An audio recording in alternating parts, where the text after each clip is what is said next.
तो चलिए बड़ी खबर की ओर सबसे पहले रुक करेंगे। मुख्यमंत्री भजनलाल शर्मा का दिल्ली दौरा। जोधपुर हाउस में मुख्यमंत्री भजनलाल शर्मा ठहरे हुए हैं, लेकिन एक महत्वपूर्ण बैठक होनी है। बैठक से पहले जोधपुर हाउस में मुख्यमंत्री चर्चा कर रहे हैं। भाजपा प्रदेश अध्यक्ष सीपी जोशी भी वहीं मौजूद, उनसे मुलाकात और चर्चा जारी। 11 बजे संसद जाने का कार्यक्रम। सेंट्रल हॉल में एनडीए के संसदीय बोर्ड की बैठक होगी। नरेंद्र मोदी को चुना जाएगा अध्यक्ष। सभी सांसद भी इस बैठक में मौजूद रहेंगे। राजस्थान के भाजपा सांसद भी दिल्ली पहुंच चुके हैं। तो नए नवेले सांसद 11 बजे पहुंचेंगे नई संसद में, और ऐसे में संसदीय दल की बैठक चुनेगी अपने नेता को, अपने अध्यक्ष को। बेहद महत्वपूर्ण, सभी सांसद भी इस बैठक में मौजूद रहेंगे। और ऐसे में जितने भी बीजेपी शासित राज्यों के मुख्यमंत्री हैं, उप मुख्यमंत्री हैं, वो भी दिल्ली में ही मौजूद हैं। ज्यादा जानकारी देंगे हमारे सीनियर रिपोर्टर अश्विनी यादव हमारे साथ जुड़ चुके हैं।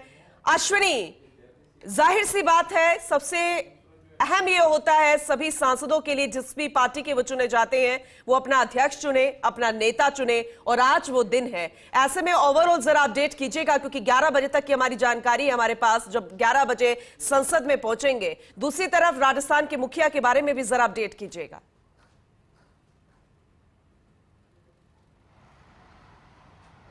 देखिए, सबसे पहले मैं बता दूं कि राजस्थान के मुख्यमंत्री भजनलाल शर्मा अभी जोधपुर हाउस में हैं। सीपी जोशी जो प्रदेश अध्यक्ष हैं भाजपा के, वो अभी अपने निवास से जोधपुर हाउस मुख्यमंत्री से मिलने पहुंचे हैं।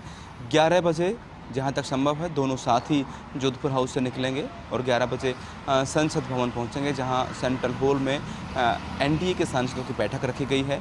ऑफिशियल तौर पर नरेंद्र मोदी को संसदीय दल का नेता चुना जाएगा, और संसदीय दल का नेता जो है वही प्रधानमंत्री होता है। चुने जाने के बाद एनडीए के साथियों के साथ प्रधानमंत्री नरेंद्र मोदी, जो संसदीय दल के नेता होंगे, राष्ट्रपति से मिलेंगे और सरकार बनाने का दावा पेश करेंगे। और उसके बाद राष्ट्रपति की अनुमति के बाद सरकार का 9 जून को शाम 6 बजे शपथ ग्रहण समारोह होगा। इसमें प्रधानमंत्री की शपथ नरेंद्र मोदी लेंगे, जो उनका तीसरा कार्यकाल होगा। लेकिन सबसे महत्वपूर्ण ये कि कल से जो बैठकों का दौर जारी था लगातार, उसमें तैयारियां की गई कि सभी पार्टियां जो एनडीए में शामिल हैं, उन पार्टियों के साथ कैसा क्या रखना है, किस तरह उनको जो सरकार की शेयरिंग करनी है और वो किस तरह से करनी है, सत्ता की शेयरिंग। अभी जो नाम आ रहे हैं, जिस तरह कि जेडीयू किसका नाम आगे रखता है कि उन्हें कैबिनेट में नाम दिलाना चाहता है, टीडीपी किसका सामने रखता है, एकनाथ शिंदे, श्रीकांत शिंदे का नाम सामने रख रहे हैं कि उनको पहली पोस्ट जो कैबिनेट की पोस्ट उनको दी जाए। इस तरह की कई सारी चीज़ें हैं जो एनडीए के सहयोगी दल अपने अपने पार्टी के एमपीज को, जिन्हें केंद्र में मंत्री बनवाना चाहते हैं, उनके नाम दिए जा रहे हैं और उन पे चर्चा होनी कौन सा मंत्रालय उनको दिया जाना है। ये संभावना है कि कल तक ये भी तय हो जाए कि इस पार्टी को ये मंत्रालय दिया जा रहा है, और उस पार्टी की ओर से जो भी सांसद को सिफारिश की जाएगी उसे वो मंत्री पद दिया जाएगा। ये संभावना यही है कि प्रधानमंत्री नरेंद्र मोदी के साथ साथ 9 जून को शाम कैबिनेट भी शपथ लेगी।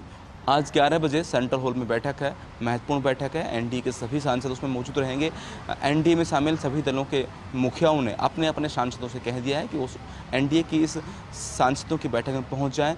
आज सुबह भी अलग अलग पार्टी के अपने अपने सांसदों की बैठकें हो रही हैं। बैठकों के बाद सीधे सभी सांसद संसद पहुंचेंगे। राजस्थान के जो भाजपा के सांसद हैं, कुछ सांसद स्टेट गेस्ट हाउस में रुके हैं, कुछ अपने निवास पर रुके हैं, जो सीधे सेंट्रल हाउस पहुंचेंगे। अश्विनी, आपने कहा कि सिफारिश यहाँ पर की जाएगी अपने अपने खासों की, और सिफारिश पर हो सकता है विचार विमर्श हो जाए, मुहर भी लग जाए। लेकिन जाहिर सी बात है, क्या सिफारिश से काम चल जाएगा क्या, या फिर भारतीय जनता पार्टी अपने ही स्ट्रैटेजी के अनुसार चलेगी?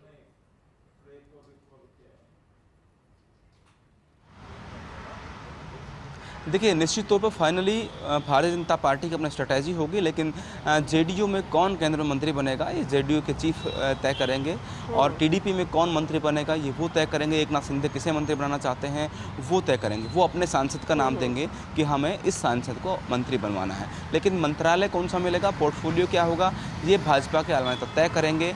और वो भी पूरे एनडीए दलों की सहमति से संभावना है कि वो तय होगा कि इस पार्टी के लिए ये मंत्रालय दिया जाएगा। सहयोगी लगातार हमारे साथ बने हुए हैं। अश्विनी, आपसे आखिरी सवाल मेरा था कि जोधपुर हाउस में अंदर खाने जो बातचीत चल रही है वो भी बेहद महत्वपूर्ण है, सीपी जोशी और मुख्यमंत्री भजनलाल शर्मा के बीच में कुछ अपडेट मिल पाएगा उसे लेकर?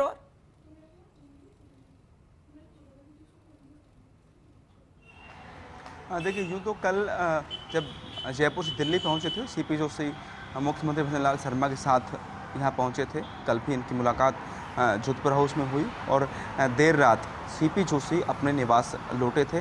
सुबह जैसे ही टाइम हुआ है कि संसद जाना है, सीपी जोशी यहाँ पहुँचे हैं।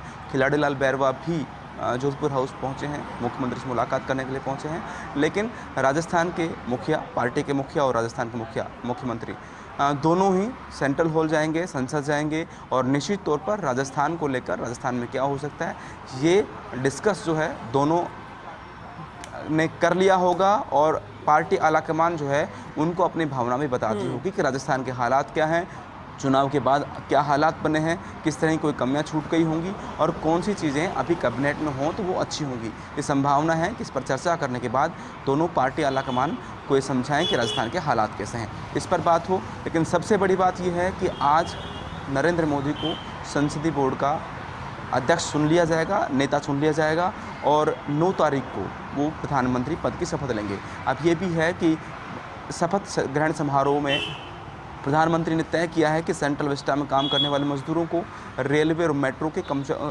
जो कर्मचारी हैं, मजदूर हैं, उनको इस पूरे समारोह में आमंत्रित किया जाएगा और इस समारोह में, शपथ ग्रहण समारोह प्रधानमंत्री का होगा, उसमें ये लोग मौजूद रहेंगे। बिल्कुल अश्विनी, वैसे तो आप विस्तार से जानकारी दे ही रहे हैं, लेकिन क्योंकि एक तरफ राजस्थान के मुखिया चर्चा कर रहे हैं, दूसरी तरफ नीतीश कुमार अपने नेताओं के साथ चर्चा करने में व्यस्त हैं, अगर चंद्रबाबू नायडू की बात की जाए वो भी व्यस्त चल रहे हैं। ऐसे हर कोई अपने अपने खास नेताओं के साथ मीटिंग कर रहा है, अपने घर की जो अंदर खाने वाली डिस्कशन होती है वो चल रही है, उसके बाद फिर पूरा एनडीओ एग्जिट होगा, फिर वो डिस्कशन करेगा।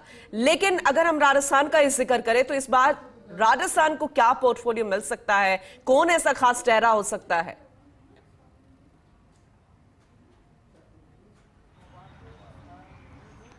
देखिए, राजस्थान को लेकर नज़रें हैं। ओम बिरला को लेकर बातचीत है कि इस बार, पिछली बार ओम बिरला को लोकसभा अध्यक्ष बनाया गया था, इस बार क्या पोर्टफोलियो उनको दिया जाएगा।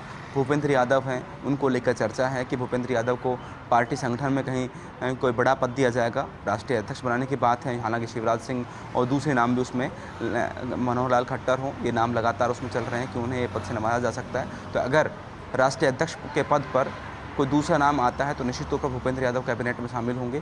क्या पोर्टफोलियो दिया जाएगा अभी ये बताना मुश्किल है, लेकिन गजेंद्र सिंह शेखावत हैं और अर्जुन मेघवाल हैं, इनको लेकर भी कोई चर्चा हो सकती है कि इन्हें फिर से कौन सा पोर्टफोलियो दिया जा सकता है, क्या कैबिनेट में ये चेहरे भी शामिल होंगे।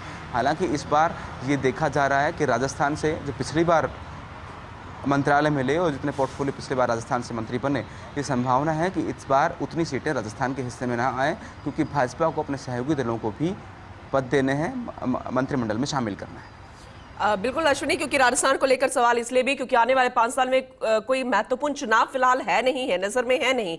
ऐसे में क्या इस पर भी विचार विमर्श किया जा सकता है कि राजस्थान को कितना और कौन सी एक्चुअली भूमिका में बांटना चाहिए, बांधना चाहिए, कौन सा पोर्टफोलियो देना चाहिए, क्या नया चेहरा भी हो सकता है?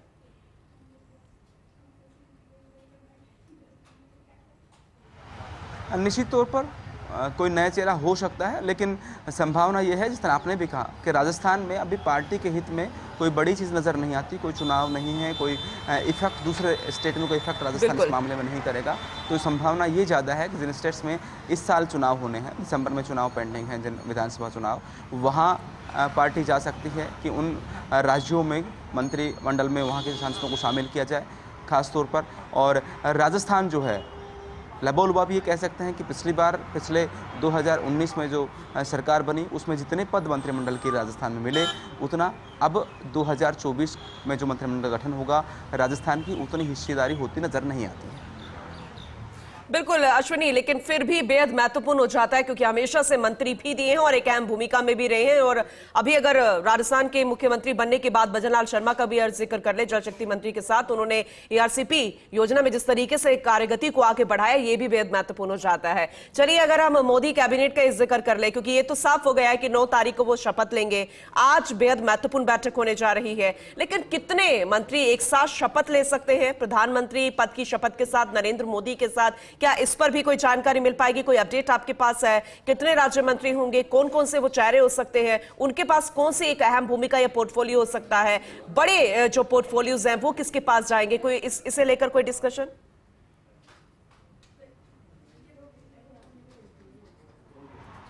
देखिए, सबसे पहले भाजपा जो 4-5 बड़े मंत्रालय हैं, इसमें वित्त है, विदेश है, गृह है, इस तरह के जो पोर्टफोलियोज हैं वो भाजपा अपने पास रखेगी।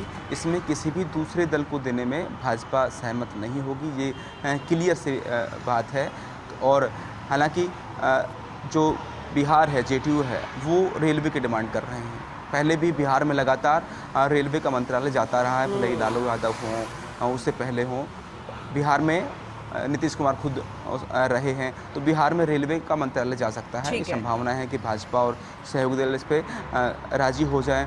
इंडस्ट्री को लेकर बातचीत है, एग्रीकल्चर को लेकर बातचीत है, हेल्थ जो है वो किसी सहयोगी दल को दिया जा सकता है। उसमें भाजपा के बजाय जो सहयोगी एनडीए के सहयोगी दल हैं, उन्हें हेल्थ का मिनिस्ट्री है वो दी जा सकती है। अभी कल शाम तक ये संभावना है, कल शाम तक ये संख्या तय हो जाएगी कि इसमें कितने जो मंत्री हैं, कितने एमओएस हैं और कैबिनेट मंत्री हैं वो शपथ लेने वाले हैं, क्योंकि 9 जून को शाम को शपथ ग्रहण समारोह होना है। अभी इस पर भाजपा के आला नेता ये कह सकते हैं या रणनीतिकार कह सकते हैं, अभी इसमें चर्चा कर रहे हैं। सहमति अभी भी फाइनली ये नहीं बनी है कि कौन से दल को कौन सा मंत्रालय दिया जा रहा है। इस बात पर भी सहमति नहीं बनी है। हालांकि ये इस बात पर जरूर तैयारी हो गई है कि जेडीयू ने अपनी तैयारी कर ली है कि किस सांसद का नाम उनको आगे करना है। इस तरह टीडीपी ने तैयारी कर ली किस सांसद का नाम आगे करना है। अगर 4 नाम टीडीपी को दिए जाते हैं, 4 मंत्रालय, तो वो 1, 2, 3, 4 करके कि सबसे बड़ा मंत्रालय वो इस व्यक्ति को दिया जाए, उससे छोटा मंत्रालय को दिया जाए। इस तरह के नाम तय कर लिए गए हैं उन सहयोगी दलों की ओर से, एनडीए के सहयोगी दलों की ओर से। वो नाम भाजपा के आला कमान को, खासतौर पर 3 लोगों की समिति